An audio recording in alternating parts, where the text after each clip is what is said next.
La réalité intemporelle du prophète. C'est le titre du dernier livre de Slimane Reski publié aux éditions Awaya. Bienvenue à toi Slimane, salam alaikum. Alaykoum salam wa rahmatullah. Que la paix soit sur toi et sur nos auditeurs. Tu as donc consacré un ouvrage à un aspect méconnu du grand public concernant le prophète et concernant une doctrine que l'on a appelée Al-Haqiqa Muhammadiyya, la réalité mohammedienne. Et tu mets les pieds dans le plat, si je puis dire, dès le titre, puisque tu parles de réalité intemporelle du prophète. Est-ce que tu peux nous expliquer ce concept de réalité intemporelle du prophète? Oui, bien sûr, et subhanallah, bismillah ar-Rahman ar-Rahim, wa salatu wa salam, ala sayyidina Rasulillah, c'est al-wujud, miftah al-shuhud. Je parlerai déjà de la boîte d'édition Awaya, puisqu'en fait, elle est toute nouvelle. C'est un projet qu'on a fondé avec mon ami Malik, qui aujourd'hui est sur pied, et ce livre-là, La réalité intemporelle du prophète, est notre première production.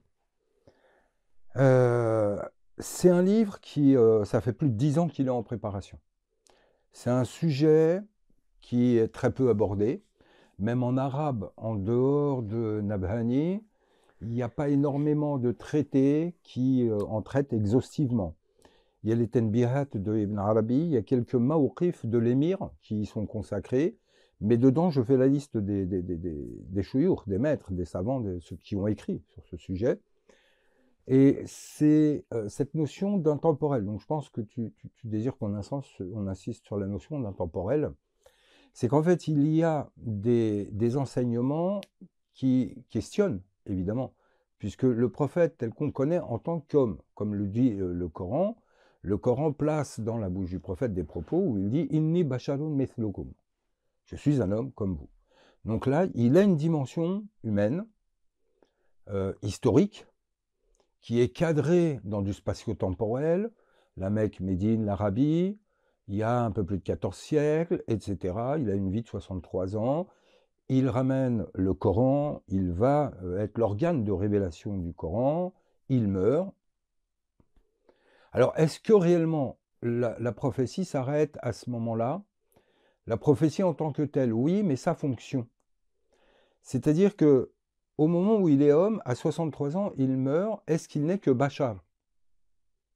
Puisque le verset dit, continue, il dit Yuha ilayhi annama ilahukum ilahun wahid.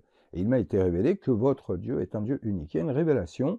Or, cette révélation, venant d'Allah par le biais de Sayyidina Jibril, est divine et non pas humaine. Donc, en soi, dans l'être, on a une dimension qui est humaine et qui est l'homme, qui va vivre 63 ans, et il y a quelque chose de divin. À sa mort. Vous voulez dire là, vous voulez dire la révélation. Quand vous dites il y a quelque chose de divin, Bien sûr, voilà. la révélation, Le Coran, quoi. Coran. D'accord. Il est porteur du Coran. Or, le Coran est divin, kalamullah.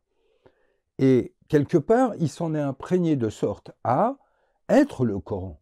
Quand on sait que dans le hadith de Aïcha, elle dit qu'Ana khuluquhu al-Qur'an. Son comportement était le Coran. Ses caractères, c'était le Coran qui marche, le Coran qui parle, le Coran.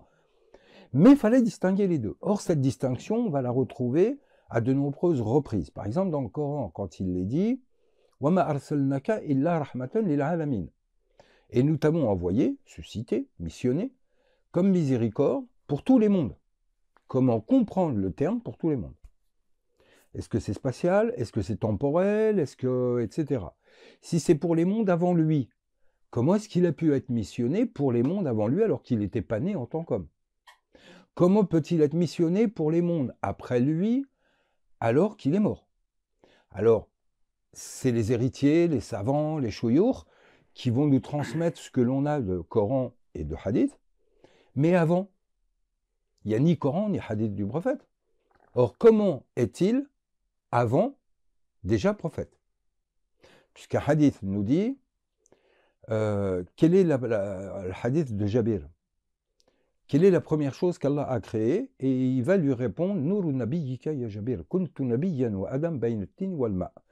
J'étais déjà prophète alors que Adam était entre la terre, tin, wal ma', l'eau. Dès qu'il n'était pas encore créé. Et il était déjà nabi. Il ne dit pas kuntu basharan, il dit kuntu nabiyyan. J'étais déjà prophète. Et il y a tout un ensemble d'éléments dans le Coran, dans le hadith, que je reprends dans ce livre, pour détailler cette notion de l'intemporalité de la fonction. Elle s'est cristallisée en réalité à travers les autres prophètes aussi, puisque le fond, la primordialité du message de chacun, en soi, est le même. Ouais. Lui vient le rappeler. Le Coran dit par exemple « Wama kuntu bid'an min ar-rusul ». Je ne suis pas une nouveauté, une innovation parmi les prophètes. Je suis dans cette continuité. Je viens sceller un message qui, lui, est intemporel. Donc, il y a tout un ensemble d'arguments qui permettent de comprendre que la fonction est intemporelle. Or, pour ça, qu'est-ce que je fais? Je vais dissocier le contenant et le contenu. Le contenant, c'est l'homme. C'est Mohammed ibn Abdillah. Le contenu, ce dont il est porteur, qui lui est révélé, qui descend sur lui, Nazala ala qalbika, c'est le Coran, c'est la sagesse éternelle, c'est le verbe divin immuable, la tabdila li kalimatillah. Donc il y a un contenant et un contenu, c'est-à-dire qu'on a deux en un. Et c'est ça qui est important de comprendre, c'est qu'il y a la fonction historique, mais il y a la fonction portée derrière par les héritiers, etc., qui est là, qui continue, et qui va avoir une portée métaphysique, initiatique, qui va permettre la réalisation du Coran et de ses significations. Et à ce moment-là, le contenu, lui, il dit Nur Nabiyika. C'est pour ça qu'on appelle aussi Nur al-Muhammadi, c'est-à-dire la lumière muhammadienne qui est cette Haqqa Muhammadiyya.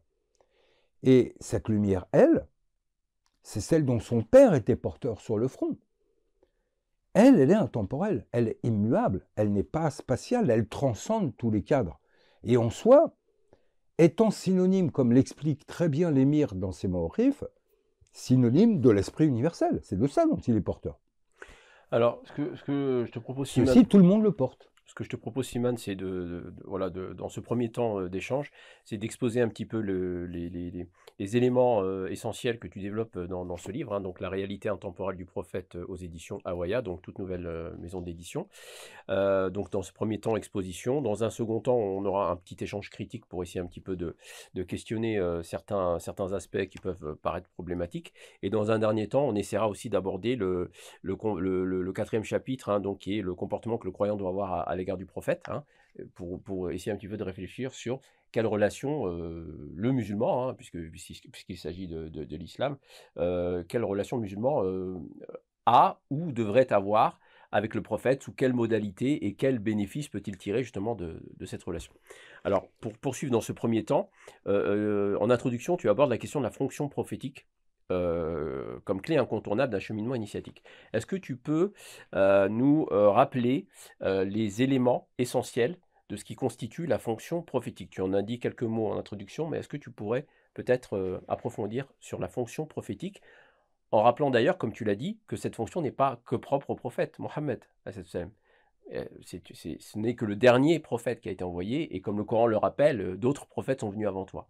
Donc voilà, les piliers de la fonction prophétique, et est-ce qu'il y a une singularité dans cette fonction prophétique qui est propre au prophète lui-même? Oui, bien sûr, bien sûr. Alors, ce chapitre, en soi, si je l'ai développé sur la fonction du prophète, c'est parce que quand on compile, par exemple, les siras, les biographies du prophète, on a cet esprit un peu salafisant qui, à chaque fois, nous prévient, comme si on était des polythéistes, attention, c'était un homme, il n'y a pas d'intermédiaire en islam, Dieu n'a pas d'intermédiaire, etc. Non, c'est faux, Dieu n'a pas d'associé. Il y a des intermédiaires, bien évidemment. Sénat Jibril, quand il descend, c'est pas Allah qui descend, c'est Sénat Jibril, c'est un intermédiaire. Quand le prophète nous apporte la révélation, c'est un intermédiaire. Et c'est pas parce qu'il est intermédiaire qu'il est associé. C'est deux notions complètement différentes. Or, le prophète est élu El-Mustafa. Donc, c'est un être exceptionnel et qui a les dispositions de recevoir ce que le commun des mortels ne peut pas recevoir. Or, n'ayant pas cette capacité, au moins momentanément, d'une relation directe avec Allah, oui, il faut un intermédiaire, comme un enseignant. Il y a quelque chose ou un domaine que je ne connais pas, je vais faire recours à quelqu'un qui connaît le domaine pour qu'il m'apprenne. Donc, quand le prophète bâtit cette communauté, comme tous les autres prophètes avant lui, les gens viennent chez lui se ressourcer, se nourrir de ce que eux ne peuvent pas recevoir directement. Donc c'est là qu'est la fonction de prophétie. C'est avant tout cette notion d'intermédiaire, c'est cette notion d'intercesseur, c'est cette notion de médiateur entre Véhicule. ciel et terre, où il est le passeur de l'un à l'autre. Or, sans ce... Je veux dire, c'est comme en électricité. Pour qu'à un moment donné, l'électricité puisse passer, il faut qu'il y ait un contact entre deux éléments qui portent l'électricité. Sinon, ça ne passe pas. Ben lui, il a cette capacité de recevoir le divin et la capacité de la transmettre à l'humain. Il est le médiateur, et pour ça, je renvoie à René Guénon, la grande triade, où tout le livre est consacré à cette fonction du médiateur suprême. Et en soi, c'est ça qui est important. Après, les prophètes qui sont venus avant lui, il y a des hiérarchies entre les prophètes, les Rusul, les Anbiya, mais maintenant, les Rusul sont les plus importants. Parmi eux, il y a Ulul Azm minkum, par exemple, il y a une hiérarchie. Et le prophète, sallallahu alayhi wa sallam, puisque tu parlais de priorité, a la particularité d'être khatm, de celui qui vient clore. Donc en soi, il est quoi? Il est la synthèse de toutes les révélations, de toutes les sagesses qui sont venues avec lui à travers les autres prophètes avec lui, bien que le fond du message soit commun. C'est dans l'adaptation à l'époque et à ce qui va advenir qu'il a une particularité. Mais sinon, comme le dit le Coran, وَمَا يُقَالُ لَكَ إِلَّا مَا قَدْ قِيلَ لِلرُّسُلِ مِنْ قَبْلِكَ. Ce qui t'a été dit est exactement ce qui a été dit aux tous les envoyés avant toi. Donc en soi, là, c'est la notion de tradition primordiale où le message est unique. Mais dans sa particularité de synthèse, ce qu'on retrouve dans le premier mot de la révélation, Iqra, qui veut dire fait du lien pour donner du sens, donc intellige, de manière à rendre clair quelque chose qui est pérenne, immuable, intemporel, qui a été commun à toute l'humanité quand on prend les grands rites. La shahada, la salat, siyam, zakat, la hajj, c'est commun à toute l'humanité. وَلِكُلٍّ جَعَلْنَا مَنَاسِكَكُمْ الصِّيَامُ كُتِبَ عَلَيْكُمْ كَمَا كُتِبَ عَلَى الَّذِينَ مِن قَبْلِكُمْ كَالصَّلَاةِ وَالزَّكَاةِ, etc., etc. En soi, on est dans de la primordialité qui appartient à toute l'humanité. Donc la spécificité du prophète, c'est d'être le dernier envoyé et donc finalement d'être le récipiendaire, c'est-à-dire celui qui reçoit la totalité de tous les messages précédents avec La synthèse avec totale. le Coran qui lui synthétise tout cela. Donc c'est cela la spécificité du Tout à fait. message prophétique, enfin Tout du à fait. message du prophète. Tout à fait. Et donc, à ce titre, j'insiste sur cette notion. Oui, il est intermédiaire, oui, il est médiateur. Mais médiateur comme intermédiaire ne signifie aucunement associé. Alors, est-ce que la critique que tu faisais concernant justement cette fonction d'intermédiaire, est-ce qu'il ne fallait pas plutôt la comprendre comme depuis la mort du prophète, sallam, le croyant disposant du Coran, disposant du message prophétique, des invocations, etc., a justement la possibilité à tout moment d'invoquer Dieu directement. Et en ce sens, c'est en ce sens-là qu'il n'y aurait pas d'intermédiaire, peut-être aussi pour se différencier d'autres religions, comme dans le christianisme, où on a des prêtres, où il faut, pour se confesser, pour demander le pardon de Dieu, il faut passer par un être humain, un intermédiaire, et donc dans l'islam, ce n'est pas ça. Est-ce que c'est pas plutôt comme ça qu'il faut le comprendre? Non, non, non, pas du tout, ils sont clairs. Ils sont clairs, je ne citerai pas de nom, mais il y a des siras même contemporaines, dont même l'introduction est claire. Alors attention, ce n'est pas un intermédiaire, en parlant bien du prophète, mais même après le prophète. Lui-même transmet à des compagnons, qui eux vont transmettre à des tabi'in, et ce, de génération en génération. Donc, quand la génération future se rapproche de la génération précédente, ils sont leur intermédiaire entre les générations précédentes jusqu'au prophète. Quand on fait des isnad, par exemple, pour du hadith, quand on fait des silsila de savants, quand on transmet des ijazas, tout ça, ce sont des intermédiaires, ça ne nous tombe pas du ciel. Même si on a le Coran, comprendre le Coran implique un ensemble de sciences et de connaissances qu'on n'invente pas. Ulum al-Qur'an. Chose que j'ai développée dans notre plateforme Elixir, où il y a une thématique sur le Coran, où on démontre que le Coran, c'est une langue qu'il faut maîtriser. C'est aussi des sciences, Asbab al-Nuzul, c'est le Mekki ou le Madani, al-Nasikh ou al-Mansoukh, l'abrogé et l'abrogeant, les révélations mécoises, médinoises, il y a le Majaz, le sous-entendu, il y a el-Mthal, le symbolisme, ça ne s'invente pas. En soi, pour entrer dans l'univers du Coran, il nous faut des enseignants, il nous faut des gens qui connaissent, qui nous apprennent et qui nous donnent des clés. Donc, en soi, que l'on puisse faire des du'as ou des choses comme ça tout seul, oui. La salade, quand quelqu'un nous a appris à la faire, oui, on peut la faire, mais il y a des choses et des connaissances, notamment la compréhension du Coran, où on a besoin de recourir à des intermédiaires, donc à des enseignants, des profs, des savants, des chouyours, etc. Sinon, si on prend même les premières générations, le prophète est à peine mort que naissent déjà des tafsirs. Pourquoi est-ce qu'ils auraient eu l'intérêt de faire des tafsirs? Parce qu'on n'est pas censé être capable de comprendre par soi-même tout seul comme ça. Donc eux nous livrent Pourtant, un le Coran héritage. dit de lui-même qu'il est clair.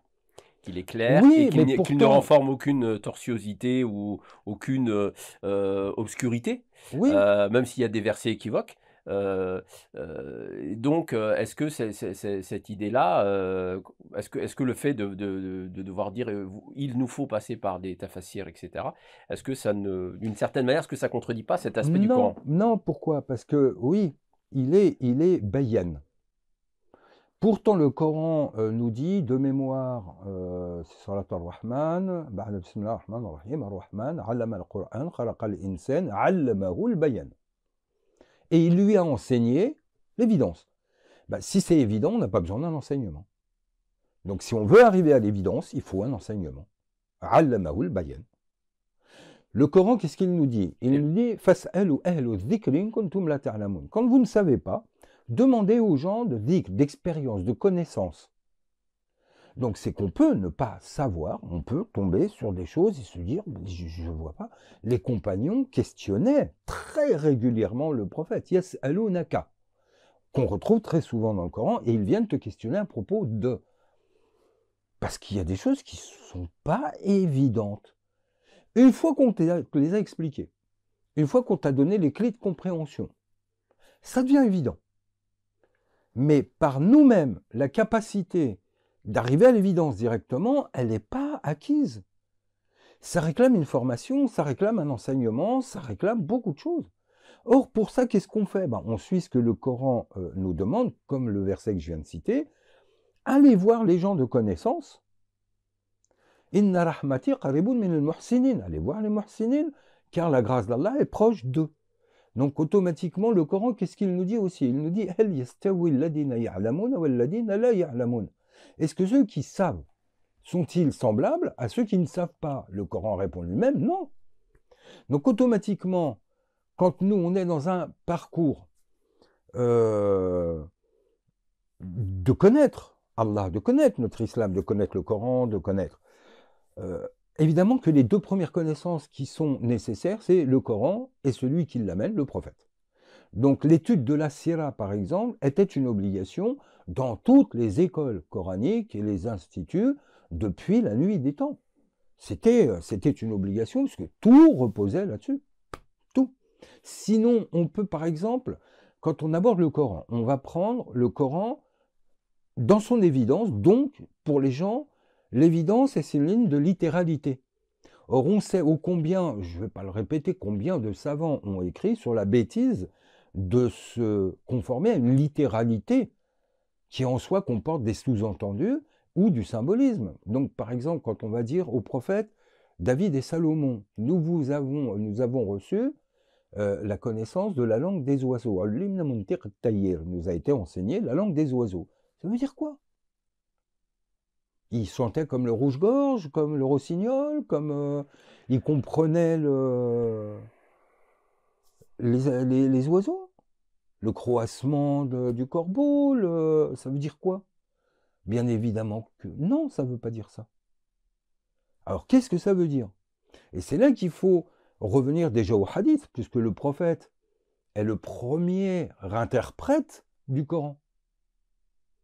Donc en soi, ça appelle à des données qu'on ne peut pas inventer. Donc oui, bien sûr qu'on se rapproche de gens.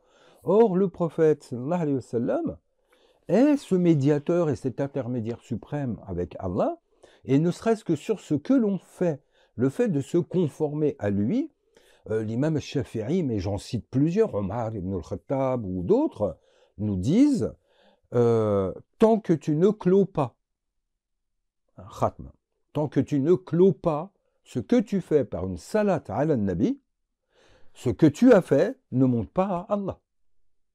Ils sont très clairs. Donc, n'importe quelle action? N'importe quelle. C'est pour ça que, notamment rituel, mais c'est pour ça quand, par exemple, on fait la salat, on termine par une salat ala nabi. Mais quand on fait le jeûne, par exemple, quand on rompt son jeûne, on ne fait pas de salat ala nabi. Et pourtant, il faudrait le faire. Combien le conseil? Mais est-ce que c'est dans tous les récits que l'on a, toutes les traditions qui justement enseignent les règles du jeûne, bon, alors il y a les quelques passages du Coran, mais surtout la tradition prophétique, est-ce qu'il est fait mention de Bien sûr, réciter bien sûr. la Ne salat serait-ce, je te ala dis, nabi? même Shafi'i, je reprends ses propos, il est clair, hein, il dit tout ce que tu fais, si tu le clôt pas Shafi'ana Rasulillah, alhamdulillah, bi barakata ala Rasulillah, etc., etc., bi hurmati Rasulillah, Allahumma salli wa sallim wa barik ala Sayyidina Rasulillah wa ala alihi wa sahbihi, etc. Ils te disent, ça ne monte pas. Et en soi, si tu veux, c'est qu'on est au-delà du rituel ou de quoi que ce soit. Et dedans, j'explique la fonction de la notion de salat, qui est descendue d'ailleurs pendant un mois de Sha'ban.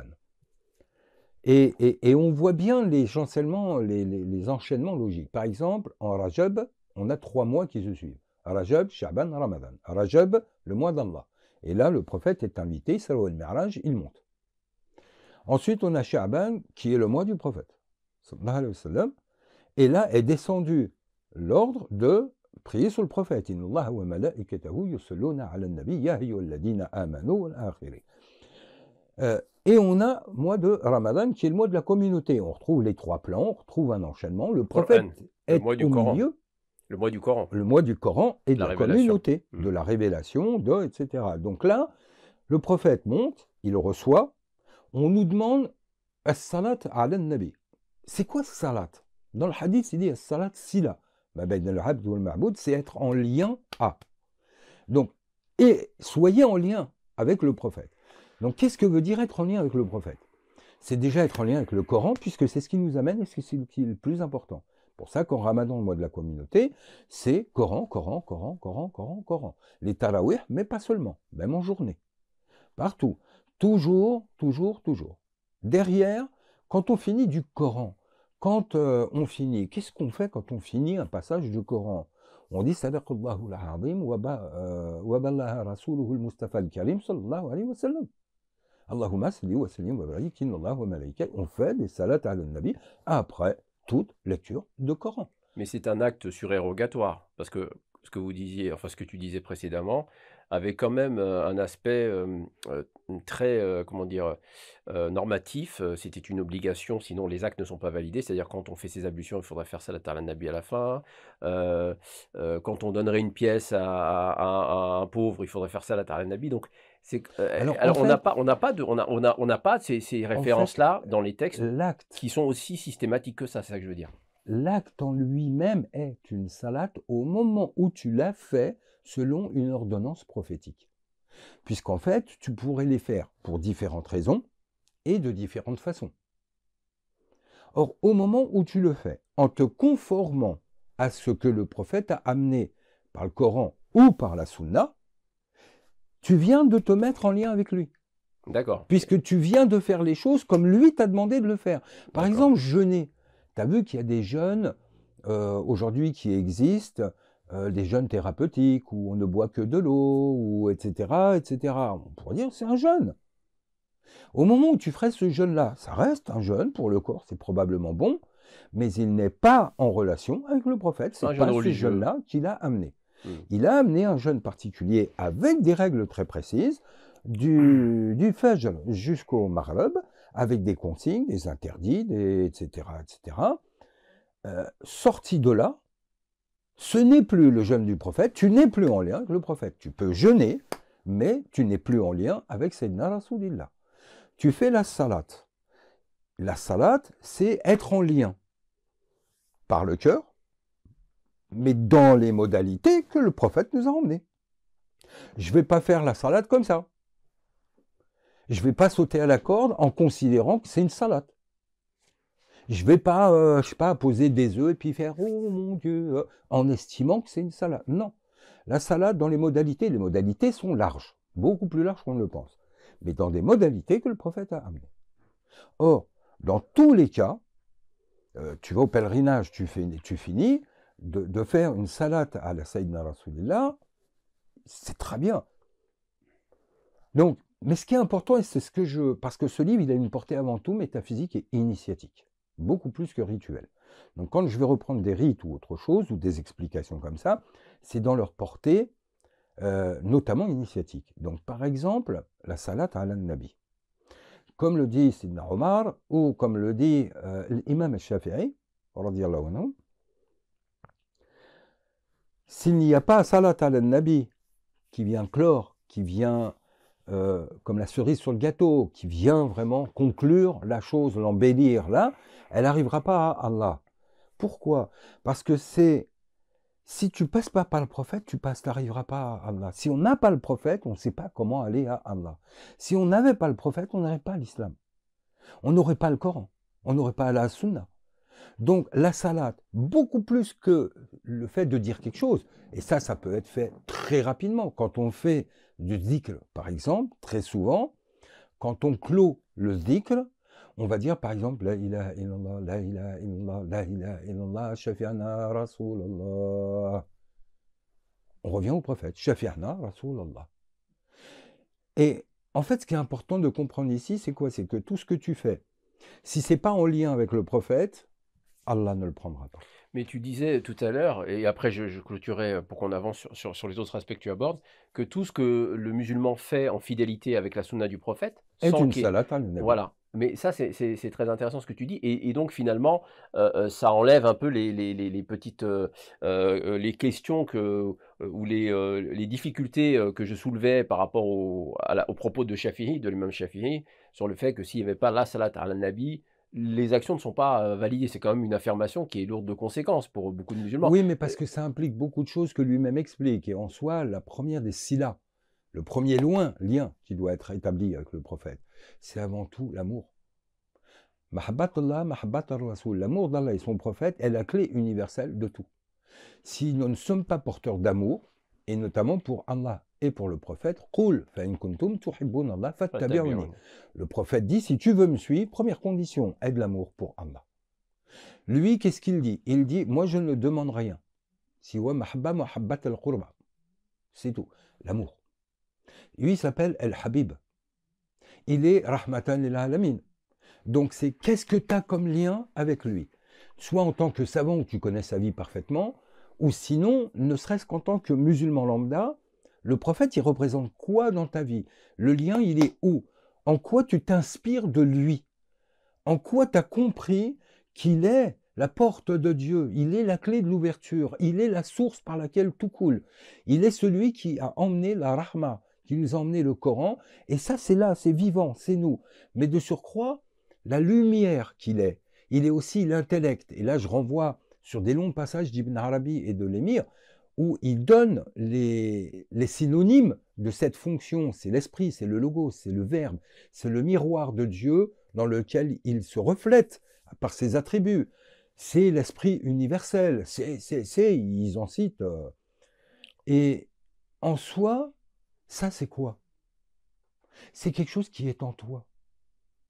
Quand le Coran nous dit خَلَقَ الْبَشَرَ فَإِذَا سَوَيْتُهُ, il l'a bien conformé, نَفَخْتُ فِيهِ مِنْ رُوحِي.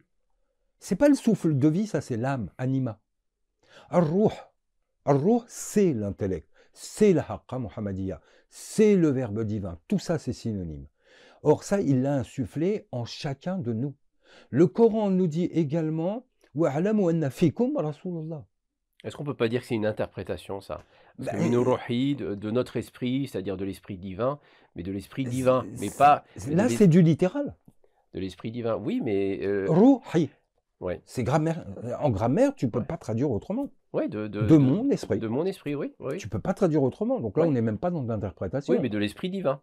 Bah oui, de l'esprit Voilà, divin. voilà, mais alors c'est peut-être là qu'il faut, préciser la définition enfin revenir sur la définition de cette réalité mohammedienne. Est-ce que cette réalité mohammedienne est quelque chose qui est spécifique à Mohammed, à cette salam? Ou est-ce que c'est, tout simplement, l'esprit divin, sauf que l'esprit divin, pourquoi il serait corrélatif de la réalité mohammedienne? C'est la même chose. Nous, en islam, on va l'appeler réalité mohammedienne. Dans l'hindouisme, il l'appelle l'Atman. Dans le christianisme, c'est plus Jésus, c'est Christ, c'est Logos. C'est le Christ Logos, c'est même plus le Christ historique. Or, tu relis Maître Eckhart, tu relis On en parlera ça le de Cuse, voilà, ou du ouais, etc. ouais. Cette notion, tu vas la retrouver. Or, ce qu'il faut comprendre, c'est quand il dit « min ruhi wa nafakhtu fihi min ruhi », Ruhullah et Allah, c'est différent. Ruhullah, c'est l'esprit divin. C'est divin. Et c'est ça qui est à l'origine de tout, c'est ça la source de toutes les prophéties. Tous les prophètes se sont abreuvés à cette même source. Mais Ar-Ruh, que dit le Coran? Yas'alunaka anir ruh. Te questionne à propos de l'esprit. Ar-Ruh min amrillah. Donc, c'est la bouddhie dans l'hindouisme qui va descendre, l'Atman, etc. Donc le commandement ou l'ordre divin. Voilà, qui vient du commandement de l'ordre divin, mais c'est une production divine. Il ne faut pas le confondre avec Allah, c'est la première création divine. Et c'est elle qui est à l'origine de tout le reste. Or ça est hors temps, hors espace, c'est le Coran qui prend forme. Le Coran prenant forme n'est pas autre que l'esprit universel. Or ça, nous en sommes tous porteurs. C'est ça qui est la tradition primordiale. Alors pourquoi? Alors très bien, ça très bien. Mais pourquoi, associer le nom de Mohammed à ça, à cette réalité-là, à cet esprit-là ou à ce verbe, Parce que les prophètes ne qu'il est révèlent rien d'autre que ça. Ils sont venus révéler cette réalité. Cette réalité est en nous. Donc pour nous, c'est une réalisation spirituelle, c'est en prendre conscience et vivre en adéquation avec la nature de l'esprit. Eux en sont porteurs éminemment, ils en sont les meilleurs connaisseurs, et ceux qui vont nous apprendre cette nature de l'esprit dont nous sommes porteurs. C'est pour ça que, comme dit le hadith, man arafa nafsahu, apprendre à qui suis-je. Or, à un moment donné, être conscient que l'on est porteur de cet esprit universel, c'est un boom dans une vie. Après, il faut en tirer les conséquences. Qu'est-ce que ça implique? De quelle est la nature de cet esprit, etc. Mais en soi, dans une autre religion, cette réalité va avoir un autre nom. De la même manière qu'elle a des facettes qui sont notamment tous les attributs. Tous les attributs découlent de cet attribut central. Donc en soi, tu peux l'appeler de mille manières. L'esprit, par exemple, est lumière, nour. Il est ilm. Il est le sanctuaire de la connaissance. Il est le dépôt de la connaissance divine totale. très bien. Alors, je voudrais quand même, avant d'avoir cet échange critique, qu'on poursuive un peu plus sur un certain nombre d'éléments que tu développes dans ce livre. Tu parles de double nature du prophète, tu en as parlé un petit peu précédemment. Tu parles aussi du modèle prophétique, hein, la notion Uswatul hasana. voilà, de modèle, tout à fait. Voilà, donc peut-être dire quelques mots là-dessus, sur cette double nature du prophète. Voilà, qu'est-ce que tu. Alors, tu parlais de la nature historique, temporelle du prophète, la nature spirituelle ou la réalité. Alors, il y a aussi, c'est vrai qu'il y a l'ambiguïté quand on parle de haqiqa, on réfère à la réalité divine. Pas Al-haqiqa, seulement. très souvent. Haqqatu shay, c'est la réalité d'une chose, quelle qu'elle soit. Certes, mais je voulais dire, dans, tout le milieu du tasawwuf, dans toute cette littérature-là, dans toute cette pratique-là, c'est vrai que quand on parle de la première, il me semble, enfin, tu me corrigeras si je me trompe, il me semble que quand on parle de haqiqa, la première occurrence, elle réfère à Dieu. Et est-ce que ça, est-ce Comment que toute chose. Mmh, Comment toute chose. Allah est toujours le un. mmh. C'est lui le alif, c'est lui tous les symboles qui ramènent au principe. Après, tous les degrés sont des haqiqa. C'est pour ça qu'on leur donne un nom. Haqiqat el-wudu, par exemple. Quelle est la réalité de l'wudu? C'est-à-dire sa finalité première. Ok. Donc là, quand on parle du prophète, là, quand on dit haqiqatu al-Muhammadiyya, on parle de la réalité intemporelle du prophète, c'est-à-dire au-delà de son humanité. Mais ça, c'est une chose. En réalité, et là, je reprends pas mal d'exemples pour démontrer la chose, c'est que même les proches compagnons qui étaient autour de lui et qui avaient sa proximité, son enseignement, sa réelle compagnie, ça, etc., ils étaient au clair hein, là-dessus. Pour eux, c'était une chose très claire. Mohammed ibn Abdillah, un homme, Basharun mithlukum, Mohammed Rasulallah. Et donc, à combien de reprises, et je reprends des exemples, à Badr, à Khaybar, à Khandaq, etc., combien de fois, le prophète va dire quelque chose, et là, ils viennent le voir, ils lui disent, Ya Rasulallah, ce que tu viens de dire, est-ce que c'est en tant qu'homme, et là on peut en discuter, ou est-ce que c'est une révélation et on n'en discute pas? Donc il savait bien qu'en lui, il y avait cette double dimension, et des fois il pouvait donner un avis, et le Coran le contredisait 3 jours après, en lui disant non. Et là aussi, je donne des exemples, comme les fois où il prend une décision, et un compagnon, par exemple, qui est expérimenté dans le domaine, va lui dire, Ya Rasulallah, ça vient de toi ou c'est directement divin? Il dit, non, c'est moi en tant qu'homme. Il dit, donc tu nous autorises à ce qu'on en discute? Il dit, oui, bien sûr, bien sûr.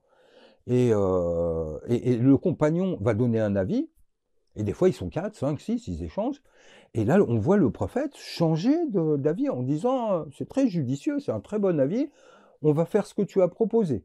Et hop, il change d'avis. Il faisait bien la différence entre ce qui était purement divin et ce qui était humain. Donc la différenciation, la distinction de l'humain et du divin, chez le prophète, chez les compagnons, c'était une chose évidente et claire. Alors la notion de, voilà, de modèle, tu poses la question, le prophète fut-il un simple facteur, venu délivrer un message? Alors, on pourrait quand même, sur cette idée-là, ou sur cette, critique-là, on pourrait tout de même dire que, le fait de rece et c'est ce que tu disais, d'ailleurs toi-même tout à l'heure, le fait de recevoir la parole divine, le fait d'être le réceptacle qui va porter la parole divine n'est pas donné à tous les humains. Donc ça exige du souffle, j'allais dire du ruh au sens peut-être du souffle. Ça exige une endurance, une capacité à porter Un cette sacrifice. révélation, hein. On sait comment le corps du prophète pouvait devenir très lourd ou très froid, en pleine chaleur. Donc il y avait des effets, qui, traduisaient l'extrême difficulté à porter la parole divine, hein, qui est une réalité, hein. Hein. Et donc finalement, on pourrait déjà te dire que, le simple fait de recevoir et de transmettre, de communiquer fidèlement la parole de Dieu, n'est pas une fonction si simple que cela. C'est loin d'être simple. C'est pour ça que là, quand je reprends cette notion du facteur, c'est que je l'ai entendu de mes propres oreilles, courant salaf éminemment, hein, wahhabo, etc. Mais presque avec du dédain.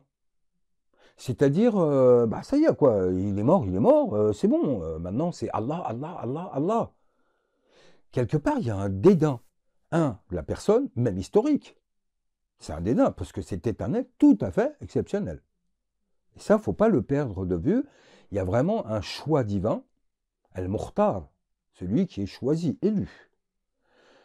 Déjà ça, mais même au-delà de ça, la fonction intemporelle du prophète, c'est celle de la lumière ou de l'intellect suprême, El-Aql el-Awwal en arabe, dont nous sommes porteurs. Or, en nous, ce qui permet les prises de conscience, qui nous permet d'intelliger, c'est la réalité du prophète, c'est l'intellect, c'est l'esprit, c'est cette réalité à laquelle on donne plein de noms. C'est également le logos, le verbe divin, c'est le Christ logos, c'est tous les prophètes, c'est la réalité de Moïse, c'est la réalité d'Abraham, c'est la même tout ça. Ça ne prend corps et ça ne se distingue que dans des particularités historiques. Mais la nature, le message, les caractéristiques sont les mêmes, c'est une seule et même réalité dont nous sommes porteurs, puisqu'elle est la réalité principale de toute chose. Donc, ces représentants terrestres, donc les prophètes, et éminemment notre prophète Sayyidina Muhammad sallallahu alayhi wa sallam, de le regarder comme un simple facteur, il est venu, il a amené sa lettre, et puis au revoir tout le monde, c'est irrespectueux. Et pourtant, le discours salafiste insiste beaucoup sur la sunna du prophète. Donc, le prophète est quand même omniprésent dans le discours salafiste, même si ce n'est pas les aspects développés par la spiritualité de C'est des l'islam, écrits, c'est effectivement. des choses qu'on retrouve beaucoup plus fréquemment qu'on ne le pense. Beaucoup plus fréquemment, et ça vient éminemment de ces courants-là. Après avoir un rapport à la sunna, oui, la sunna est une chose, le prophète en est une autre. Je vais acheter le livre de Bukhari et je le lis, où est mon rapport avec le prophète? Ne serait-ce que sur le point de la fibre. Est-ce que je l'aime? Est-ce que je prie sur lui? Par exemple, Sha'ban, qu'on vient de passer, était le mois de la salat à la Nabi en particulier.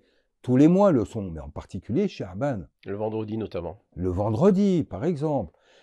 Et c'est de la même manière. Quand on fait la salat à la Nabi, on fait la salat avec quoi? Avec notre cœur, avec notre langue, pour des hasanets? On le fait dans quel but? On le fait vis-à-vis de qui? D'un mort? Ou de quelqu'un qui pour nous est vivant?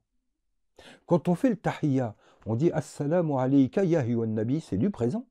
On est en train de le saluer en mode présent, le modarea. C'est du présent, vivant. C'est vraiment une question de qu'est-ce que le prophète pour nous? Or, le but de ce livre, il est éminemment de permettre de comprendre que c'est bien plus qu'une apparition historique de 63 ans. C'est une réalité qui est celle de l'Esprit Saint, l'Esprit universel, et qui est en chacun de nous, et avec lequel on peut entrer en contact. La salat ala nabi, c'est aussi établir le lien avec l'intellect divin qui est en nous. C'est avant tout ça, la salat ala nabi. Et c'est par ces salats que, parce que là, cet esprit étant de nature divine, c'est là que notre propre rapport au divin s'ouvre réellement.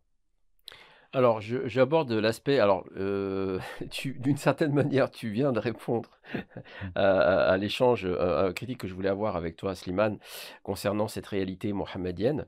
Donc, par exemple, page 112, hein, tu rappelles quelques traditions prophétiques qui disent ceci, hein, je cite, donc, j'étais prophète quand Adam était encore entre l'esprit et le corps, hein, fin de citation, ou encore, j'étais le premier des prophètes à être créé et le dernier à être envoyé.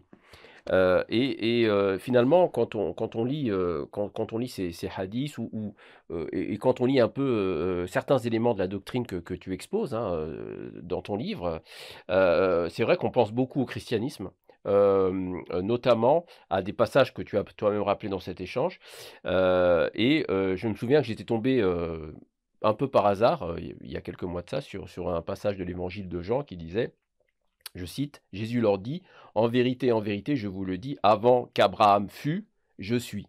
Avant qu'Abraham fût, je suis. Donc c'est Jean 8, 58 pour la Oui, référence. tout à fait. Voilà. Toujours dans l'évangile Ce de que Jean. je cite également dans le livre. Je Très l'ai bien. cité. Au commencement était le Verbe. Pour les chrétiens, le Verbe, c'est Jésus. Tout à fait. Voilà. Et l'Apocalypse dit aussi, je suis l'alpha et l'oméga, le premier et le dernier, le commencement et la fin. Alors, on le réfère à Dieu parfois, on le réfère aussi à Jésus. Dans le christianisme, il y a aussi une perméabilité évidemment entre les deux. Et donc finalement, on a le sentiment quand on lit, ces passages hein, fondateurs, hein, de textes fondateurs du christianisme, on se dit est-ce que voilà, on ne serait pas dans une version, alors voilà, une version un peu christianisante, un peu chrétienne en contexte islamique, une interprétation inspirée ou peut-être une concurrence, dans une espèce de concurrence avec le christianisme, de certains éléments de cette doctrine vis-à-vis de ces passages de l'Évangile. Et à cette objection, à cette critique, on pourrait aussi peut-être ajouter que finalement, les éléments de doctrine que tu as rappelés sur le haqiqa muhammadiyya, finalement, on a l'impression que historiquement, elles sont apparues à un certain moment. Est-ce qu'on avait finalement des éléments qui exprimaient cette doctrine dès le départ, finalement, dans des hadiths ou Le peut-être même dans Coran. l'enseignement? Le Coran, tout Alors, simplement. alors, quels sont les fondements coraniques? Alors peut-être tu peux nous le rappeler, quels sont les fondements coraniques de cette doctrine? Alors, je vais revenir déjà sur la première question et on reviendra sur donc la doctrine coranique que j'expose dans ce livre, puisque c'est le but. Bien sûr qu'on a des parallèles et des ponts avec le christianisme, comme on pourrait en avoir avec d'autres traditions qui ont à peu près les mêmes propos, hein. Maintenant, où a été le glissement sémantique? qui a créé le problème. Et ça, par exemple, le cheikh Ahmed Ben Mustafa Al-Alawi l'explique très bien dans un de ses livres.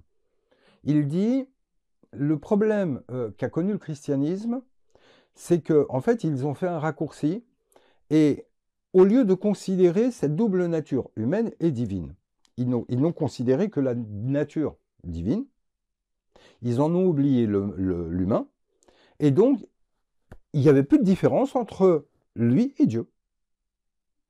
Donc, il explique ça et il dit quoi? Il dit, en islam, nous disons Mohammed, Rasoul, Allah.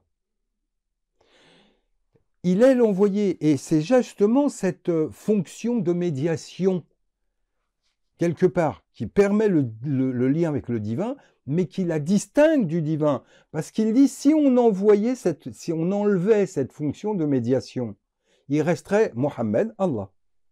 Mohammed est Allah. Et on aurait le même glissement sémantique que dans le christianisme, le Christ est Dieu. Or là, on ne l'a pas. Pourquoi? Parce qu'on fait une différence entre Ar-Ruh, l'esprit universel, et Allah. L'esprit est une création d'Allah, il n'est pas Allah. Est-ce que le Coran dit ça très précisément, ce que tu viens de dire? Tu dis que l'esprit est une création d'Allah. Mais bien sûr, on a cité le verset tout à l'heure. Ar-Ruh min amrillah. Il ne dit pas Ar-Ruh ou Allah. Ar-Ruh min amrillah. C'est coranique. Est une production min d'Allah. Donc on ne peut pas les confondre. C'est pour ça qu'il y a, comme le dit Guénon, il y a fusion, mais pas confusion. Donc l'esprit ne fait pas partie n'est pas une émanation de l'essence du divin. Et si, comme tout vient de l'essence divine. Mais n'est tout pas vient une de création. Mais en soi, c'est pour ça qu'il n'y a pas, c'est toute la doctrine de la non-réciprocité. Or, j'avais fait un livre sur l'unicité de l'être, Wahdat al-Wujud. Dont on avait fait un entretien. Tout à fait. Donc, je conseille d'aller revoir, puisqu'en fait, là, on est en plein dedans aussi. Si l'homme, et là je dis le prophète, mais l'homme, en général, est porteur du divin, est-ce que ça en fait Dieu? Moi, une fois, je fais une conférence et j'ai eu le cas, une dame, qui me dit, dans la salle, on était sur ce sujet, et elle me dit, mais je suis Dieu. Je lui dis, très bien, bah, arrêtez de respirer 5 minutes et après on en reparle. Et en fait, en 3 minutes, tu t'apercevras que tu n'es pas Dieu. Hein. Il y a fusion, pas confusion. Il n'y a pas réciprocité. C'est comme si on prenait, nous, notre être. Mais tout ça, je l'explique dans le livre sur l'unicité de l'être, Wahdat al-Wujud. C'est que, par exemple, ça, c'est mon doigt. C'est mon ongle. Ce sont mes phalanges. C'est mon poignet. C'est mon pouce. C'est la paume de ma main. Tout ça me constitue. Mais est-ce que la paume de ma main, c'est moi? Non. Moi, je suis la paume, je suis le doigt, je suis tout. Mais chaque partie n'est pas moi. Mes oreilles appartiennent à Slimane, mais mes oreilles ne sont pas Slimane. Slimane est bien plus que ses oreilles. Il n'y a pas de réciprocité. Donc, en tant que tel, que l'on monte à un prophète ou que l'on monte à l'esprit dans le rapport à Allah, à tout ce niveau-là, tous sont des créations divines, tous dépendent d'Allah en tant que principe unique, mais tous sont investis aussi du divin. Ils sont porteurs du divin. Et c'est là qu'il y a fusion, mais non confusion. Alors, dans le Coran, et là j'en reviens à la deuxième question, à quel moment est-ce que l'on va voir ce genre de choses? Par exemple, lors de Hudaybiyah, quand il y a le fameux pacte Bay'at al-Ridwan, Tahta al-Shajara, au pied de l'arbre, il y a le pacte béni, le pacte agréé de Dieu. Qu'est-ce qu'il est dit? Il est dit Innal ladhina yubayyi'unaka innama yubayyi'una Allah. Yadullah faqaydihim. Ceux qui te prêtent serment, en fait, c'est à Allah qu'ils prêtent serment. Et au-dessus de leurs mains, puisqu'il y a une poignée de main lors du pacte, au-dessus de leurs mains, c'est pas ta main, c'est la main d'Allah. Alors comment comprendre ça? Le prophète pose sa main sur celle des compagnons et il s'engage à la vie à la mort. Il s'engage le pacte de Hudaybiyah, etc. Il lui dit Yadullah fuqaydihim. C'est la main d'Allah qui est au-dessus de la leur. Comment comprendre? Ça peut être sujet à interprétation, ça peut être sujet, est-ce que c'est une métaphore, est-ce que... On pourrait aborder le sujet. Ça ne peut être qu'une métaphore. Ah non, non, ça c'est ton interprétation. Maintenant, regarde, tu as un Parce que autre sinon, on verset. tombe dans l'anthropomorphisme. Tu as un autre verset Dieu a une qui dit, main. mais si tu veux, on peut revenir sur l'anthropomorphisme. Il y a un autre verset qui dit, lors de la bataille de Badr, le prophète prend une poignée de sable, il le jette vers les ennemis, Quraysh, qui vont en être aveuglés, qui va semer en eux le trouble. Qu'est-ce que dit le Coran? Ma rameita, id rameita, walakin Allahu rama. Ce n'est pas toi qui as lancé, c'est Dieu qui... Ce n'est pas toi qui as lancé quand tu as lancé. Là, on est dans un contresens. Ce n'est pas toi qui as lancé quand tu as lancé. Bah, j'ai lancé ou j'ai pas lancé? Tu as lancé, mais tu n'as pas lancé. C'est ce que nous dit le verset. Quand tu as lancé, c'est pas toi qui as lancé. Oui, après, ça peut C'est Allah, walikin Allahu rama. C'est Allah qui a lancé. Oui, de toute façon, le qadar, la doctrine du qadar permet aussi d'attribuer à Dieu à la détermination divine des actions, parce que l'omniscience divine prévoit tout ça, et au moment où ça se réalise sur le plan temporel, de toute façon, on pourrait aussi le référer au vouloir divin. Mais en réalité, je dirais, qu'est-ce qui se fait qui ne vienne pas d'Allah? C'est au-delà de tout ça. C'est qu'est-ce qui se fait. La Surat al-Nisa nous dit « Kullu min indillah », tout vient d'Allah. Tout. Je peux bouger la main. Pourquoi?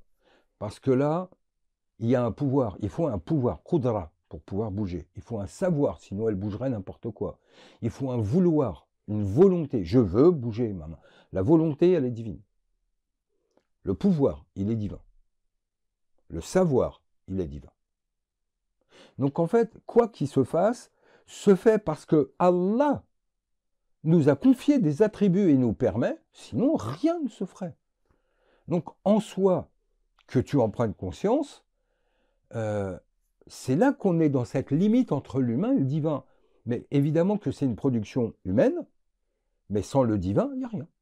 Et pour toi, est-ce qu'il ne te semble pas qu'il existe un risque, même minime, hein, on sait que ce risque a pu exister dans certaines traditions de l'islam, pas forcément sur le prophète lui-même, d'exagération, de vénération excessive,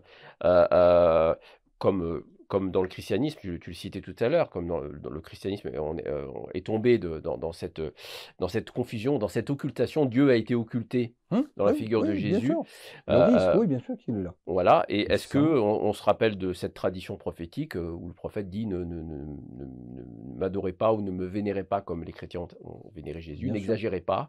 Et Dieu dit dans le Coran, n'exagérez pas, il dit aux chrétiens d'ailleurs, enfin aux gens du livre, mais d'ailleurs ça s'adresse à tout le monde, ça s'adresse aux humains en général, n'exagérez pas dans votre religion. Donc il y a cet aspect, il y a ce rappel à la raison, à la modération, et à ne pas tomber dans l'hubris, dans le tara, hein, en arabe, l'équivalent, c'est-à-dire les taroutes, c'est-à-dire ce qu'on définit parfois comme les idoles, mais les formes de l'excès finalement. On pourrait peut-être essayer de traduire comme ça.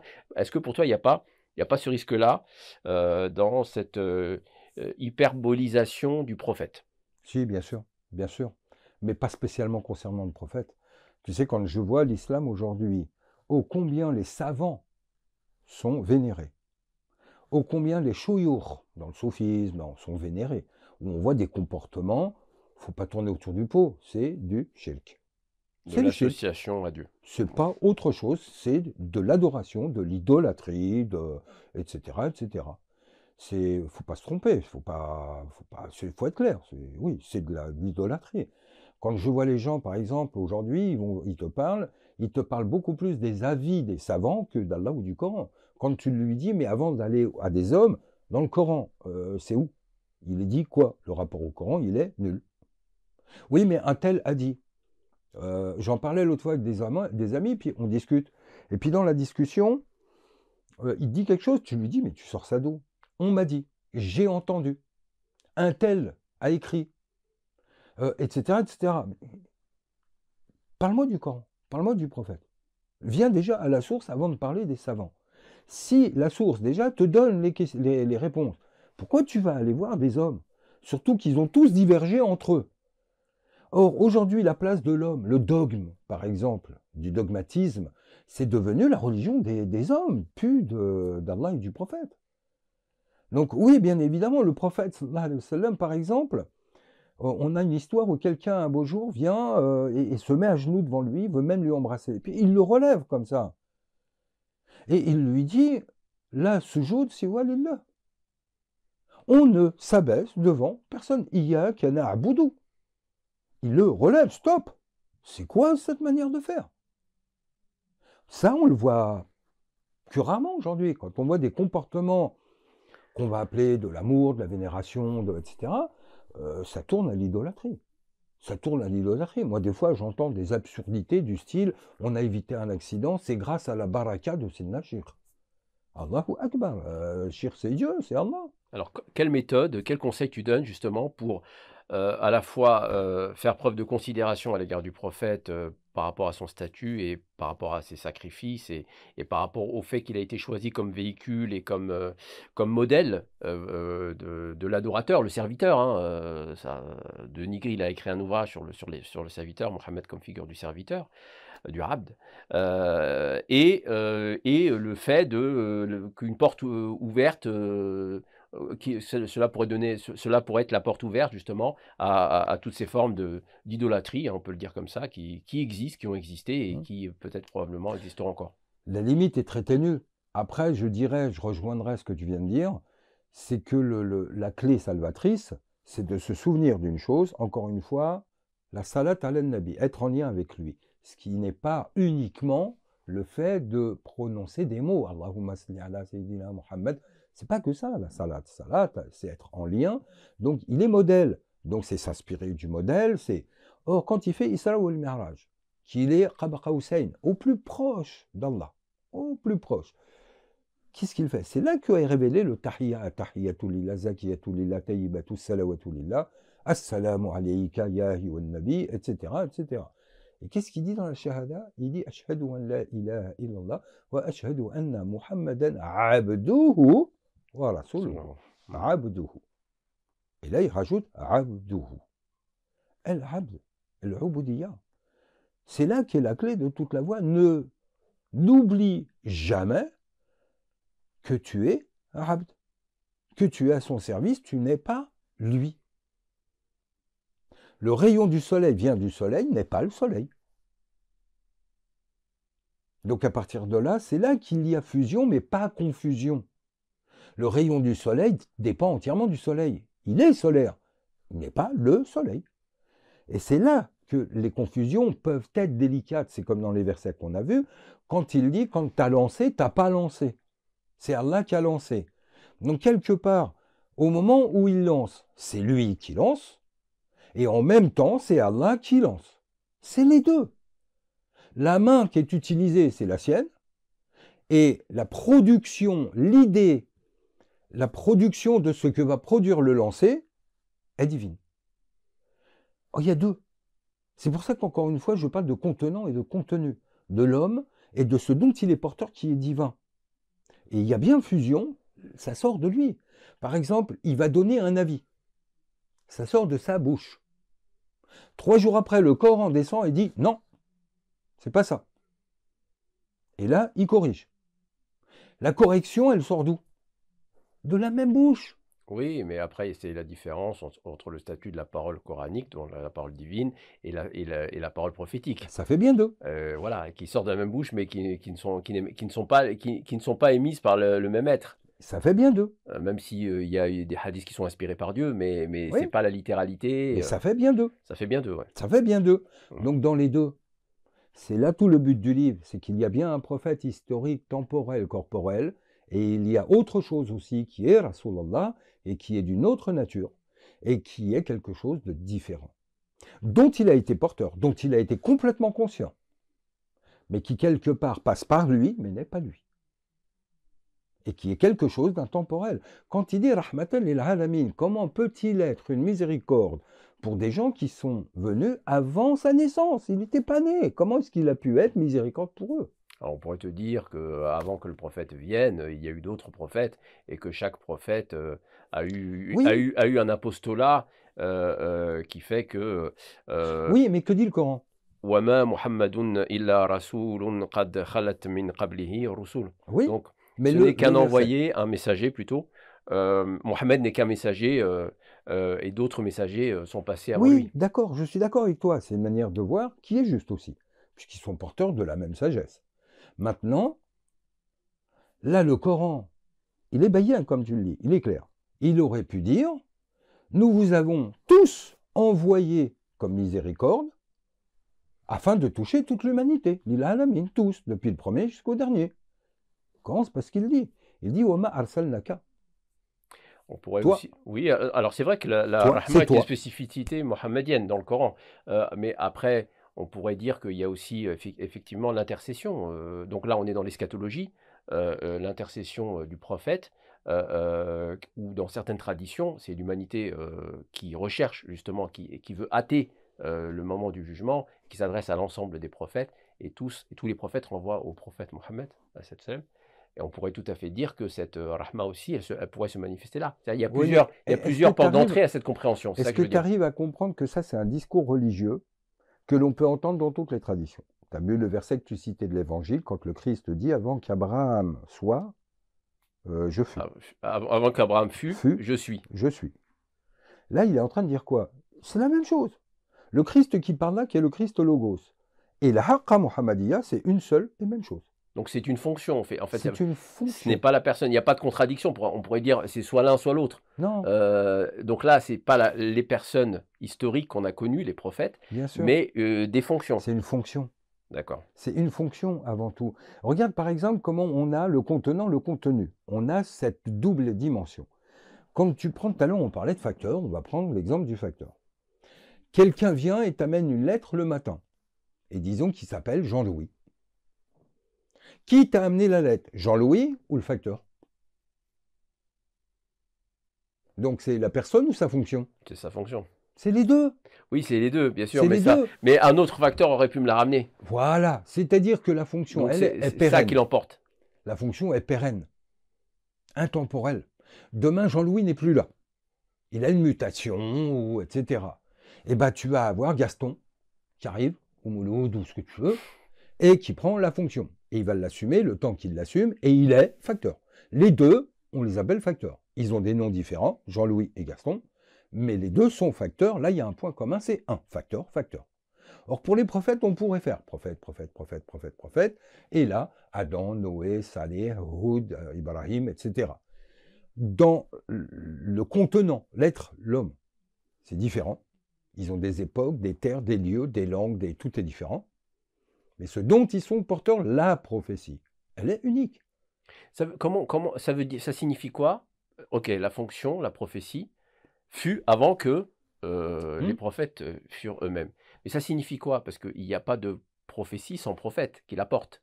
C'est-à-dire que la fonction ne peut pas exister. Il y a un Enfin, substrat. alors, elle peut exister, si on réfère aux textes qui ont été cités, elle existe, mais ça signifie quoi? Elle existe sous quelle forme? Mais Euh, justement, pas de forme.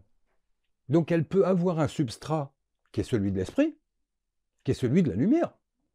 Nour nabiyika, Nour. Nour n'a pas de forme, n'a pas de constitution. Et encore, la Nour, c'est pas une Nour de chez Ikea avec une lampe que tu allumes. Hein. C'est pas que tu fermes les yeux, ah j'ai vu la lumière. Un Nour, c'est l'intellect. Guénon a des très très beaux passages là-dessus, où il explique que la notion de lumière, c'est la connaissance. C'est l'œil de l'esprit qui permet de voir ce qui est caché. Or, Allah dit Kuntu kenzan makhfiyan, j'étais un trésor caché. Au moment où l'esprit est créé, lui, il est la lumière qui dévoile le secret. Cette lumière, elle est quoi? Elle a quelle forme? Elle a quel âge? Elle a quel... C'est informel. Or, les principes sont toujours informels. Tu prends par exemple l'amour.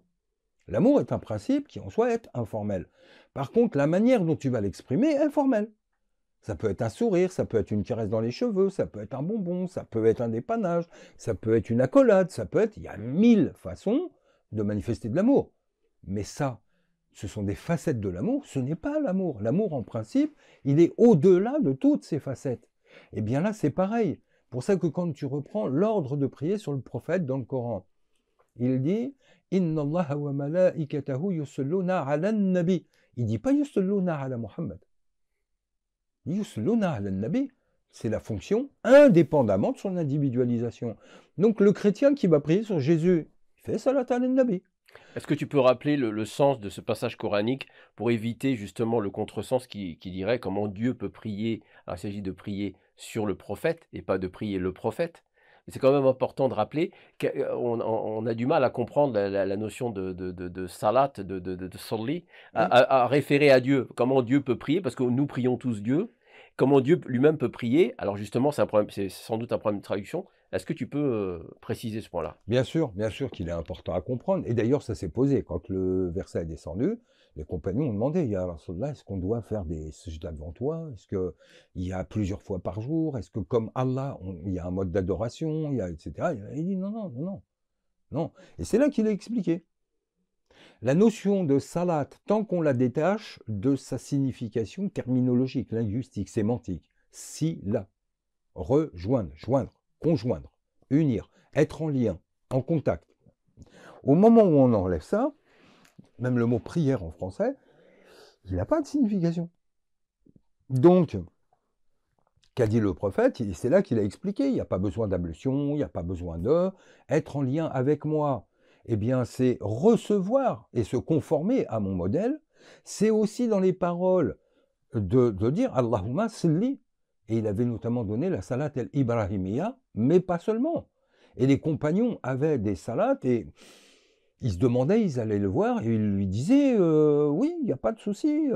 Par exemple, la salat el-Fatihi, que reprennent beaucoup les Tijani, elle vient de l'imam Ali.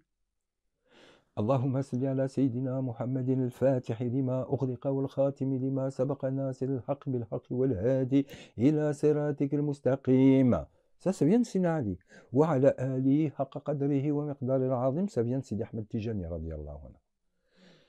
Voilà, ça c'était une modalité de salade. Des modalités de salade, tu prends Dalil Khairet de l'Islam el-Jazouli, ou tu prends, je me souviens plus du savant de la Zaytouna qui avait fait un livre de 500 salats à la-Nabi. Il y en a, il y en a, il y en a. Et d'ailleurs, Maintenant, c'est cette notion de lien. On ne nous demande pas de nous prosterner, on ne nous demande pas de le mettre sur le pied divin, c'est d'établir le lien. Donc, regarde, je mets Mohammed comme médiateur. Allah wal mala'ikat. Yusalluna ala nabi, ils se mettent en contact, ils sont en lien avec le nabi, donc comme un canal, une gouttière, ça nourrit le prophète. Yanzil, ça coule sur lui. Ya ayyuhalladina amanu, et là on passe en dessous, seul mettez-vous en contact avec lui. Donc là, de manière pragmatique, regarde, c'est comme si on a un circuit d'eau qui doit couler d'en haut jusqu'en bas, ou un circuit électrique, et donc là, c'est un courant d'enseignement, de sagesse, Pour que ça passe, il faut qu'il y ait lien. Alors justement, comment tu traduis Allahumma salli ala Muhammad? Alors d'ailleurs, tu rappelais très justement que dans le Coran, il est référé au Nabi, alors que dans le Tashahhud, donc cette formule que les prieurs, donc que les musulmans qui accomplissent la prière, prononcent à la fin dans la dernière rak'a de leur prière, il est référé à Mohammed. Allahumma salli ala Muhammad. Oui. Voilà. Alors déjà, est-ce que tu peux expliquer cette différence entre Nabi, pourquoi le Coran parle de Nabi, pourquoi le Tashahhud parle de Mohammed? Mais parce qu'il Et y en a d'autres où le nom Mohammed n'apparaît pas. Allahumma salli salatan kamilatan wa sallim salaman taman ala nabiyyin. donc il y a plusieurs variantes. Il y a plusieurs variantes, il y a plusieurs salats, il y a des fois le nom n'apparaît pas, des fois c'est ala Ahmed,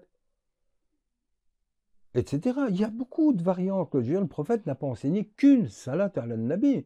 Puis derrière ses héritiers, ses compagnons, c'est des salats ala nabi, il y en a D'accord. énormément. Or, le problème de l'exotérisme, c'est qu'on nous a enfermés dans une chose. Sorti de ça, oui, mais bah non, il y en a 500.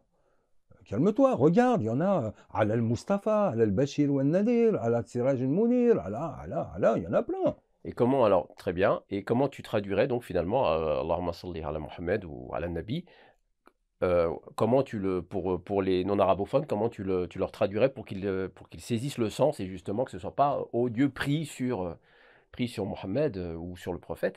Ouais. Voilà, comment tu traduirais ça? Ya Allah, dans la salat, ouais, Allah perdure, conserve le lien qui te permet de contacter le prophète, de le nourrir, de l'abreuver, de faire descendre sur lui, ainsi que sa famille, comme tu l'as fait pour Sayyidina Ibrahim et sa famille, etc. C'est heu, perdure ce lien, laisse-le perdurer, laisse-le être là et continue à nourrir cette réalité mohammedienne afin que nous-mêmes, en nous mettant en contact avec elle, on pourra être nourris du flux divin aussi.